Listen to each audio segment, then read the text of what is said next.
2012 का वो माहौल ही अलग था। रामलीला मैदान में लोगों का जो हुजूम उमड़ा था उसे किसी ने बुलाया नहीं था। वो खुद मोटिवेटेड होकर उम्मीद की एक नई लहर लेकर वहां पहुंचा था। पॉलिटिकल क्लास की एपैथी, करप्शन और एलिटिज्म से त्रस्त होकर लोगों को आज एक उम्मीद की किरण दिखाई दे रही थी। जनता की आवाज़ संगठित होकर रामलीला मैदान में गूंज रही थी। मीडिया इस आवाज़ को घर घर पहुंचा रहा था और इस कॉन्वर्सेशन को और गंभीर बना रहा था। इस मूवमेंट से ऐसी एकता उमड़ी जिसने एक एरोगेंट सरकार को भी झुकने पर मजबूर कर दिया। इसी उत्साह को देखकर अलग अलग क्षेत्रों से कई लोग वहां आए और इस मूवमेंट से जुड़े। मैं जिस मूवमेंट की बात कर रहा हूं वो मूवमेंट है इंडिया अगेंस्ट करप्शन मूवमेंट 2012। इसी मूवमेंट से जन्म हुआ आम आदमी पार्टी का। इसी सोशल मूवमेंट के पब्लिक डिसकंटेंट को चैनलाइज कर कर अरविंद केजरीवाल इलेक्टोरल पॉलिटिक्स में कूदे। दिल्ली इस मूवमेंट का गढ़ था, इसीलिए दिल्ली को ही इस पॉलिटिकल एक्सपेरिमेंट का पहला क्षेत्र बनाया गया। पर यह पार्टी अलग थी। ये एक अल्टरनेटिव पॉलिटिक्स की उम्मीद थी। ये एक आम आदमी की पार्टी थी जो सिटीजन त्रस्त था। Political corruption, elitism, VIP culture, इन सभी मुद्दों से, क्रिमिनलाइजेशन ऑफ पॉलिटिक्स, इन सब से त्रस्त था। उसे लगा कि कुछ बदलने वाला है। इस पार्टी के फाउंडेशन के स्तंभ ही अलग थे। जैसे आइडियोलॉजी, इस पार्टी की आइडियोलॉजी ही एंटी करप्शन की थी, ट्रांसपेरेंसी की थी, इंटेग्रिटी की थी, कट्टर ईमानदारी। किसी सिटीजन के लिए सरकार अगर कट्टर ईमानदार हो तो सपने जैसा ही होगा ना। दूसरा, ये पार्टी वीआईपी कल्चर की विरोधी थी। अगर एक इलेक्टेड सीएम ये बोले कि मुझे कोई प्रिविलेजेस नहीं चाहिए, मुझे ना बंगला चाहिए ना गाड़ी चाहिए, मैं एक आम आदमी की तरह सबकी सेवा करना चाहता हूँ, तो ये भी तो एक सपने की तरह ही लोगों के लिए था। तीसरा, जनता के डेली मुद्दे, बिजली, पानी, शिक्षा, स्वास्थ्य, कोई अगर इस पे ध्यान दे और इसको सही करे और जनता की सुविधाओं को बढ़ाए तो ये भी तो एक अल्टरनेटिव पॉलिटिक्स की ही शुरुआत थी। चौथा, लोगों की आवाज़ बनकर वो पॉलिटिकल क्लास को टारगेट करते थे, उन्हें एक्सपोज करते थे, उनके करप्शन से लड़ने की आस देते थे। तो ये भी जनता के लिए एक स्वप्न की तरह ही था कि हमारी आवाज़ बनकर कोई खड़ा हुआ है और वो अपने इंटीग्रिटी से, अपनी ईमानदारी से एक नए स्टैंडर्ड सेट करेगा जिसको कल को सारी पॉलिटिकल पार्टीज को एम्यूलेट करना पड़ेगा। तो एक पॉलिटिकल एक्सपेरिमेंट था जिससे बहुत उम्मीदें थी जनता को, और दिल्ली इस एक्सपेरिमेंट का क्रैडल बना। तो जो पार्टी अल्टरनेटिव पॉलिटिक्स या we are a party with a difference बोलकर इलेक्टोरल पॉलिटिक्स में जिसने जन्म लिया था, वो आज व्हाट अबाउटरी और तुम्हारी पार्टी में भी तो ऐसा हुआ था, हमने तो ऐसा नहीं किया, ये तो नहीं कर सकती। इन्हें जज करने के लिए हमारे वही स्टैंडर्ड तो नहीं हो सकते जो बाकी पार्टियों को जज करने के स्टैंडर्ड है। परंतु आज आम आदमी पार्टी की हालत, इनके पॉलिटिकल थिएट्रिक्स, केसेस में इनके लिप्त होने के एलिगेशंस और इनकी हिपोक्रेसी से ये एक्सपोज दिखती है। पार्टी का एक आदमी के कंट्रोल में आ जाना, पार्टी पे लगे हुए आरोप और अब उसके ऊपर ये स्वाति मालीवाल का केस, इन सब से तो ऐसा लगता है कि आम आदमी पार्टी के लिए ये बिगिनिंग ऑफ द एंड है। नमस्कार, मैं हूं उत्कर्ष और आप देख रहे हैं एवरेज इंडियन चैनल पर ये पॉलिटिकल सीरीज माहौल इलेक्शन का।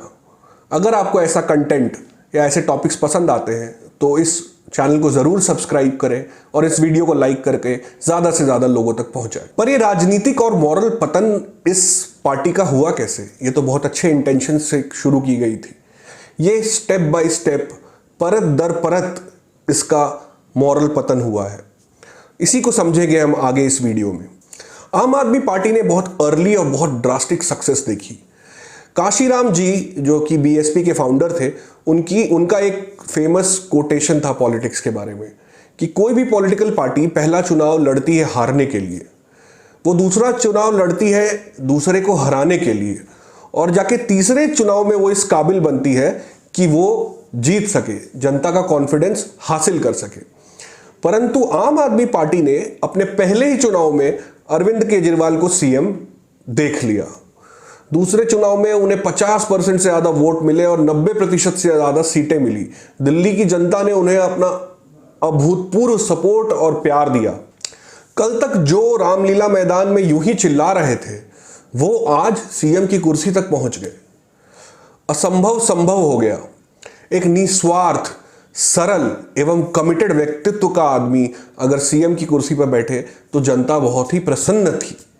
बहुत सारी उम्मीदें सरकार से लगा रखी थी। आम आदमी पार्टी ने अच्छे काम भी किए। दिल्ली में उन्होंने हेल्थ और एजुकेशन में सराहनीय काम किया। फिनलैंड के एजुकेशन मॉडल को लाकर दिल्ली के सरकारी स्कूलों में अप्लाई करने की कोशिश की गई और बिजली और महिलाओं के मुद्दों पर सराहनीय काम किए। किंतु यहाँ से शुरू हुआ कॉम्प्रोमाइजेस और मेटामॉर्फोसिस का वो दौर जिसने पार्टी को आज इस हालत में लाकर खड़ा कर दिया है। आम आदमी पार्टी मिस्टर केजरीवाल की अपनी पार्टी नहीं थी। ये पार्टी थी जनता की उदासीनता जो थी पॉलिटिकल क्लास के प्रति, उसका जवाब जिसको रिप्रेजेंट कर रहे थे हर सेक्टर के इंटेलेक्चुअल्स, उन सब का कॉम्बिनेशन का स्वरूप ये पार्टी बनकर उभरी थी। बट धीरे धीरे अरविंद केजरीवाल ने पार्टी पर अपना कंट्रोल और अपना स्वामित्व स्थापित करना शुरू कर दिया। सबसे पहले तो उन्होंने ये नियम बदला कि पार्टी का नेशनल कन्वीनर कोई भी इंसान 3 साल से ज़्यादा नहीं रह सकता। उन्होंने इसे बदलकर आजीवन कर लिया खुद के लिए। धीरे धीरे पार्टी के सभी बड़े नेता, प्रशांत भूषण, कुमार विश्वास, जस्टिस हेगड़े, शाजिया इल्मी, योगेंद्र यादव, कपिल मिश्रा, किरण बेदी, आनंद कुमार, इन सब से इनके डिफरेंसेस हो गए और सभी को पार्टी से बाहर की ओर का रास्ता दिखा दिया गया। अब उनकी अथॉरिटी को चैलेंज करने वाला कोई पार्टी में बचा ही नहीं और ये संदेश भी दे दिया गया कि अगर चैलेंज करोगे तो पार्टी से बाहर का रास्ता दिखा दिया जाएगा। सारे नंबर 2 चैलेंजेस को खत्म कर अब आम आदमी पार्टी एक वन मैन पार्टी बन चुकी थी। तो जनता के लिए अब फर्क ही क्या था? एक समाजवादी पार्टी, एक आरजेडी, एक बीजेडी, एक जगन रेड्डी की पार्टी, एक जयललिता की पार्टी और आम आदमी पार्टी में ऑल्सो बिना किसी बिना पर लोगों पर बेबुनियाद आरोप लगाने की स्ट्रैटेजी भी एक लेवल तक ही काम करने वाली थी। धीरे धीरे नेताओं ने इन पर डिफेमेशन के केसेस फाइल करने शुरू कर दिए। अब सुप्रीम कोर्ट ने इनका संज्ञान लिया और इन्हें जाके पब्लिकली माफिया मांगनी पड़ी अपनी बयानों को लेकर। तो ये एक्सपोजर जो था जनता के सामने, उसने उनकी क्रेडिबिलिटी को कम किया। सेकेंडली, पार्टी एम्बिशियस थी, एक्सपैंड करना चाहती थी दिल्ली से पंजाब, पंजाब से गुजरात, गुजरात से छत्तीसगढ़, छत्तीसगढ़ से हिमाचल। तो इन सब के लिए पैसे तो लगते हैं। तो पार्टी ने बिजनेसमैन से पैसे लेकर उन्हें राज्यसभा सांसदों के लिए नॉमिनेट कर दिया। इस नॉमिनेशन से जो कर्मठ कार्यकर्ता था, जो उम्मीदें पाले बैठा था, वो दुखी हो गया और पार्टी में डिससैटिस्फैक्शन फैलना शुरू हो गया। कई मुद्दों पर अरविंद केजरीवाल ने यू टर्न मारा, अपने बयान बदले, इससे भी उनकी क्रेडिबिलिटी डैमेज हुई। इसके अलावा जो सिंप्लिसिटी और सरलता का आवरण था वो भी धीरे धीरे उतरने लगा। गाड़ियां भी ली गई, प्रिविलेजेस भी लिए गए। सीएम हाउस का जो रेनोवेशन था उसका बिल 45 करोड़ तक का बनाया गया। तो वो उम्मीद और वो आचरण भी जो प्रॉमिस था वो अब विजिबली नहीं दिख रहा था। इन सब के बाद दिल्ली के शराब घोटाले में जो भी तथ्य सामने आए या जो केस चल रहे हैं, उन्होंने बची खुची एंटी करप्शन की जो प्राइमरी आइडियोलॉजी थी उसकी भी परतें खोल दी। तो फिर कोई फर्क रहा ही नहीं एक आम आदमी पार्टी में और एक बाकी पॉलिटिकल पार्टियों में। ये भारतीय राजनीति के रंगों में पूरी तरह से रंग चुकी थी। सत्ता के लिए और इलेक्टोरल बेनिफिट के लिए ये कुछ भी करने को तैयार हो चुकी थी। आज हम देख पा रहे हैं कि स्वाति मालीवाल केस में भी विक्टिम शेमिंग और व्हाट अबाउटरी सारे प्रवक्ताओं की ओर से हम देख पा रहे हैं। कहाँ है पार्टी विद अ डिफरेंस? कहाँ है हमारा पॉलिटिकल एक्सपेरिमेंट? जनता तो पूछ रही है। तो जिन पॉलिटिकल फोर्सेस को अपोज करने के लिए आम आदमी पार्टी का जन्म हुआ था, आज वो उन जैसी ही बन चुकी है। एक आदमी के ग्रीड, एम्बिशन और कनिंगनेस ने एक ऐतिहासिक पल से उभरे एक पॉलिटिकल एक्सपेरिमेंट को सत्ता हासिल करने का एक इंस्ट्रूमेंट मात्र बना दिया है। आज संजय सिंह के स्वाति मालीवाल केस में दिए गए बयानों के बाद जब आतिशी आकर प्रेस कॉन्फ्रेंस करती हैं, एक यू टर्न लेती हैं और आरोप लगाती हैं स्वाति मालीवाल पर, तो इन सब से मैनिपुलेशन की, झूठ की और नाटक की बू आती है। अब इनके पॉलिटिकल थिएट्रिक्स और बयानबाजी से लोग तंग आ चुके हैं। जिनका पॉलिटिकल करियर ही दूसरों पर इल्ज़ाम लगाकर बना हो, वो जब खुद पर इल्ज़ाम आते हैं तो क्यों नहीं ट्रांसपेरेंसी दिखाते, क्यों हिपोक्रेसी एक्सपोज हो जा रही है। हर चीज़ का एक ही जवाब है कि ये बीजेपी की साजिश है। ऐसा तो नहीं हो सकता ना। दिल्ली के दंगों के दौरान भी पार्टी ने बिल्कुल खामोशी अपनाई थी ताकि वोट बैंक का कोई लॉस ना हो।